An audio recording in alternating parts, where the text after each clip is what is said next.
नमस्कार मंडळी, स्वागत आहे तुमचं माझ्या अजून एका मिनी ब्लॉगमध्ये. सकाळी सकाळी कोवळवून घेतल्यानंतर पिल्लूने शंभो केली आणि आईने इकडे देवपूजा झाल्यानंतर लगेचच हादग्याची भाजी वगैरे बनवायला घेतली, कारण की आज पिल्लूचं 1 मंथ कंप्लीट झालेलं आहे. त्याचं फोटोशूट करायला आम्ही निघालो आहे मुरुडला आणि इकडे श्रीचं पण आवरून झालेलं, भैया तोपर्यंत आलेला.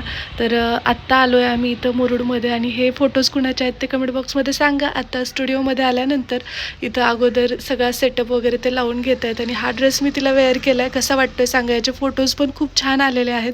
पुढे मी लावेनच. खरं तर आपल्या सगळ्यांनाच फोटोशूट करायचं असतं, पण मनामध्ये बाळाच्या सुरक्षिततेची वगैरे पण थोडीशी काळजी असते, हायजीन मेंटेन आणि या सगळ्या गोष्टी. पण सगळं व्यवस्थित झालं आणि मग आम्ही गेलो ते म्हणजे हॉस्पिटलमध्ये. तिचं वजन वगैरे चेक केलं आणि रुटीन चेकअप झाल्यानंतर परत थोडीशी शॉपिंग केली. मला फिडिंगचे गाऊन्स वगैरे हवे होते आणि एक छोटीशी पेस्ट्री घेऊन आलेलो. 1 महिना पूर्ण झाल्याचा आणि वहिनीने माझ्या चेहऱ्याला ती लावली आहे, पाहत असाल. आता इथं सुंदर असे तिचे फोटोज मी लावते. कसे वाटतात सांगा आणि भेटू आपण नंतरच्या मिनी ब्लॉगसोबत. तोपर्यंत बाय.